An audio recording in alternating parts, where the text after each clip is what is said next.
자, 이번 시간은 이항분포와 정규분포의 관계에 대한 과가 되겠습니다. 대단히 중요한 파트죠. 원래 이항분포는 이산확률 분포의 한 종류고요. 정규분포는 연속 확률 분포의 한 종류이지만 두 개가 어떤 조건 하에서는 관계가 있고, 그래서 이항분포를 정규분포로 바꿔서 풀어라 라는 단원이 되겠습니다. 자, 그러면 그게 어떤 건지 한번 정리를 하고 출발하도록 하겠습니다. 확률 변수 x가 이항분포를 따를 때 이런 식으로 표기하죠. 이항분포의 표시인 b라고 표시를 하고 총 발생 횟수인 n, 그 다음에 그 사건이 일어날 확률을 p라고 했을 때 이런 식의 표기법을 쓴다라고 배우고 오셨습니다. 자, 이런 이항분포를 따를 때 자, 어떤 조건이 만족하면 n이 충분히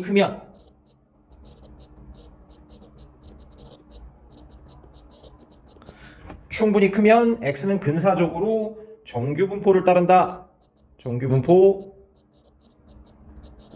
n, 평균이 np라고 배우고 오셨고요. 분산이 npq라고 배우고 오셨으니까 정규분포인, 원래 정규분포 표시는 이렇게 쓰죠.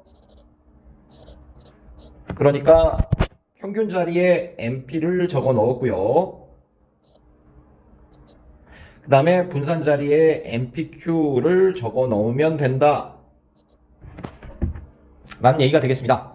그러니까 이항분포가 n이 커지면 정규분포로 보고 풀어도 무방하다라는 얘기가 되겠습니다. 자, 문제로 이 내용을 한번 익혀보도록 하죠. 자, 문제 한번 보시죠. 확률 변수 x가 x의 확률 질량 함수가요. 자, 요런 식을 따른다. 앞에 독립시행에서 배우고 오셨죠. 자, 이항분포라는 얘기인데요. 이항분포 표기법으로 b 100회 시행이요. 그 다음에 발생할 확률이 5분의 1이요. 5분의 1, 이런 식의 이항분포를 따르는 확률 질량 함수가 되겠습니다.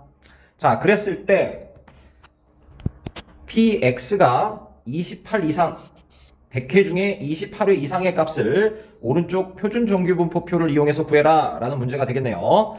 자, 100 정도면 n이 충분히 크다고 판단할 수 있고요. 만약에 그냥 이항분포, 이산 확률 분포식으로 이 식을 구하려고 한다면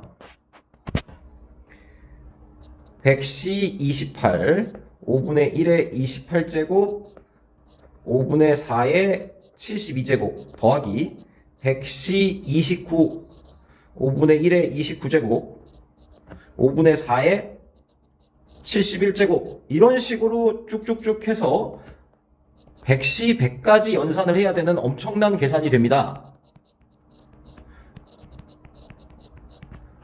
이렇게요. 그러니까 너무 효율성이 떨어져서 근사의 개념을 도입해서 이런 이항분포 상황에서는 정규분포로 바꿔서 풀어도 된다라는 얘기가 되겠고요. 정규분포로 바꿔보시면, 자, 평균은 이항분포에서 np가 평균이라고 배우셨죠? np 연산하면 100 곱하기 5분의 1이고요. 20. 분산은 시그마 제곱은 npq. 20에다가 5분의 4만 곱해주면 되겠죠? 그러니까 4의 제곱임을 알 수 있습니다. n이 충분히 크다면 n이 충분히 크다면 이것을 정규분포로 바꿔서 쓸 수 있고요. 이런 이항분포가 100,5분의 1이라는 이항분포를 정규분포인 20,4의 제곱으로 풀어도 무방하다라는 얘기가 되겠네요. 자, 우리가 구해야 될 것은 지금 px가 28회 이상 발생할 확률을 구해야 되는 게 목적이죠. 자, 써보면 px가 28 이상일 확률을 구해라. 표준화 하셔야 되겠습니다. 표준화 해보면 pz로 바뀌고요. 28에서 20을 빼고 4를 나누어 주면 된다. 연산하시면 2보다 크거나 같다라는 상황이 되겠네요. 자, 표준화 한 번만 체크할까요? z는 x에서 m을 뺀 다음에 시그마를 나눠주면 표준화가 된다라고 배우고 오셨고요. 자, 그러면 그래프상에서 이런 식의 그래프고 여기가 0인데요. 지금 우리가 구해야 될 건 2보다 크거나 같은 여기의 넓이를 구하는 게 목적이고요. 여기를 보시면 여기 Z가 2일 때 확률이 나와 있죠? 그러니까 여기가 0.4772가 나와 있습니다. 그러니까 0.5에서 빼주면 최종 답이 되겠죠? 0.5 빼기 0.4772요. 빼주시면 0.02828 최종 답이 되겠습니다. 직접 한번 풀어보시죠. 넘어갈게요. 자, 문제로서 이항분포와 정규분포의 관계, 시험에 빈출하는 곳이죠. 잘 정리해 놓으셔야 되고요. 자, 문제 확인해 보겠습니다. 어느 범죄 연구기관의 조사 결과에 의하면 어떤 종류의 범죄는 출소 후 재범 확률이 0.8에 이른다. 0.8의 확률로 재범이 발생한다. 현재 수감 중인 범죄자가 400명이고요. 독립시행이니까 이항분포를 생각하실 수 있습니다. 자, 이항분포 써보면 P 400,0.8. 자, 이게 무슨 뜻이죠? 400명의 수감자를 독립시행으로 조사했을 때 0.8로 발생하는 재범이 400명 중에 몇 명이 발생했느냐에 대한 분포가 되겠습니다. 자, 한 번만 더 연습해보면 총 400명 중에 0.8로 발생하는 재범이 몇 명이 발생하겠느냐에 대한 분포죠. 자, 근데 마지막에 물어보는 것은 지금 300명 이상일 확률을 구하라고 하고 있고요. 우리가 구해야 될 것은 PX가 300 이상일 확률을 구해라 라는 얘기가 되겠네요.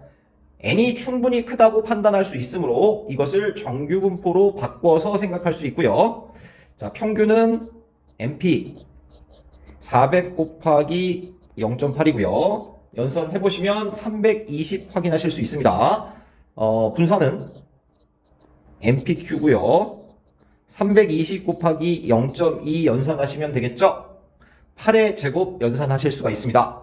그러니까 정규분포인 320,8의 제곱인 정규분포로 바꿔서 문제를 풀면 된다 라는 얘기가 되겠네요. 자, 그러면 표준화를 시켜보셔야 되겠죠? 표준화 시켜보면 PZ 300 빼기 320이요. 나누기 8 연산해 주시면 되겠네요. PZ는 뭐가 되죠? PZ는 마이너스 20이니까요. 마이너스 20에다가 8을 나눠주니까 4, 2, 8, 4, 5, 20, 2.5가 되겠네요. 자, 마이너스 2.5가 되겠습니다. 자, 그래프를 보시면 이렇게 되고요. 여기가 0이고 여기가 마이너스 2.5죠. 2.5보다 클 확률이니까 여기를 물어보는 게 되겠습니다. 어디를 봐야 되죠? 여기요. 0부터 2.5까지가 나와 있죠? 그러니까 여기가 나와 있네요. 그러니까 0.49에다 최종 답은 0.49 더하기 나머지 반쪽 0.5를 더해주시면 되고요. 0.99가 답이 되겠습니다. 자, 다음 문제 넘어갈게요. 문제 보시죠. 해운회사가 있습니다. 예약 고객 10명 중 8명의 비율로 승선한다. 승선 비율이 0.8이라는 얘기죠. 승선 비율이 0.8이라는 얘기가 되겠습니다. 그랬을 때 정원이 340명이고요. 여객선에 예약 고객이 400명이나 추가적으로 예약을 받았네요. 자, 승선한 고객이 예약 고객만으로 정원을 초과하지 않을 확률이라고 물어보고 있습니다. 많이 나오는 문제죠. 정원이 340명인데 400명을 예약받은 상황에서 60명 이상이 취소를 해줘야지만 정원을 초과하지 않게 되는 문제가 되겠습니다. 다시 한번요. 정원이 340명이니까 예약 고객은 400명으로 60명이 초과된 상태. 그러니까 60명 이상은 취소를 해야 한다. 자, 그럼 이항분포를 어떻게 써볼까요? P 지금 400명을 조사할 건데요. 400명을 조사해서 취소일 확률 0.2. 그러면 400명 중 취소할 명수가 구해지는 분포가 되겠네요. 다시 한번요. 400명 중에 예약을 취소하는 명수가 구해지는 분포가 되겠습니다. 자, 우리가 구해야 될 것은 60명 이상이 취소를 해야 되죠. PX가 60명 이상일 확률을 구해야 되는 문제가 되겠네요.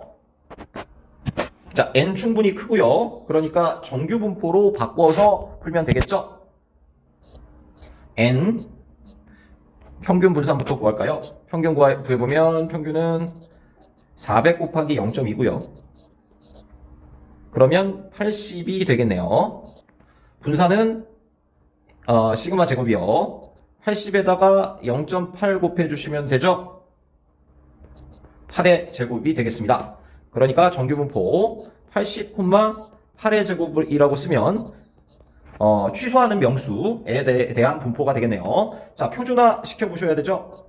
P, Z라고 표준화 시키면 60에서 80을 빼서 8로 나누어 주면 되겠네요. 그러면 PZ고요. 마이너스 20을 8로 나누었으니까 마이너스 2.5가 되겠네요. 자, 그림 한번 그려보시면 이렇게요. 0인 상황에서 마이너스 2.5보다 크거나 같을 확률 구해라 라는 문제가 되겠죠? 어디 보시면 되죠? 여기요. 0.4938 여기가 0.4938이 나와 있네요. 최종 답은 0.5에다가 0.4938 더해주시면 되겠죠? 0.9938 최종 답이 되겠네요. 직접 풀어보고 넘어가시죠. 넘어갈게요.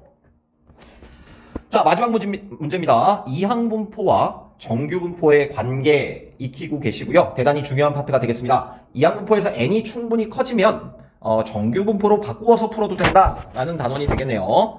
자, 마지막 문제 체크해 보시죠. 신제품의 무게가 정규분포를 따른다라고 나와 있습니다. 신제품의 무게가 164g보다 작을 경우 불량품으로 판단한다 라고 되어 있고요. 자, 여기까지는 정규분포 문제인데 여기까지요. 문제를 끊어서 보시죠. 일단 정규분포 문제의 상황부터 해결하고 가겠습니다. 불량품으로 판정할 확률부터 명확하게 구해놓고 가도록 할게요. 자, 이쪽 상황을 1번이라고 해보면 여기요.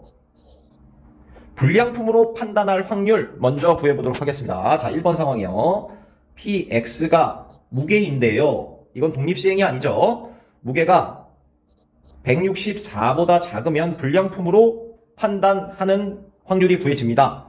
자, 표준화 시켜보고요. P, Z 164에서 180을 빼주고요. 지금 여기 통해서 표준화하고 있죠?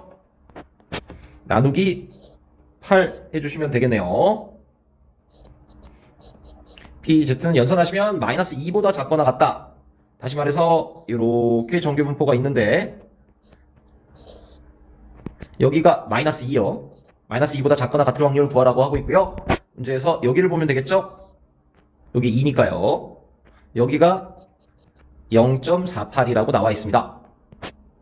그러니까 0.5에서 최종적으로 빼주시면 되겠죠? 0.5 빼기 0.48 연산하시면 0.02가 되고요. 0.02가 불량품으로 판단할 확률이 구해진 상황이 되겠습니다. 자, 두 번째 이제 독립시행 상황이죠. 2,500개를 조사할 예정입니다. 독립적으로 2,500개를 조사할 예정인데 불량품의 개수가 64개 이하일 확률을 구해라 라는 문제가 되겠네요. 자, 2번 상황이요. 2번 상황은 이항분포 2,500개를 조사할 텐데 불량품으로 판단할 확률이 아까 구해놓은 0.021 확률이죠. 이렇게 하면 불량품이 나오는 개수에 대한 분포가 되겠습니다. 자, 우리가 구해야 될 건 불량품의 개수가 y라고 잡아볼까요? 64개 이하일 확률이 되겠네요. n이 충분히 크니 정규분포로 바꿔서 풀어도 되고요. 정규분포로 바꿔보면 평균이 2,500 곱하기 0.2가 되고요. 500이 되겠네요. 그 다음에 분산은 시그마 제곱이요. 500 곱하기 0.0인데 제가 계산 잘못했네요. 다시 하겠습니다. 자, 여기가 0.0이요. 그러니까 50이죠? 그러니까 50 곱하기 0.98 연산하시면 되겠네요. 9.8 곱하기 5니까요. 5, 8에 40, 5, 9, 45. 7의 제곱인 걸 확인하실 수 있습니다. 연산 직접 해보시고요. 그러니까 정규분포로 바꿔보면 50,7의 제곱으로 바꿔서 볼 수 있다. 불량품이 불량품으로 판단되는 개수가 나올 정규분포가 되겠네요. 자, 그러면 표준화 하셔야 되겠죠? 표준화 해보면 PZ가 될 거고요. 64에서 50 빼주고 7을 나눠줘야 되겠죠? PZ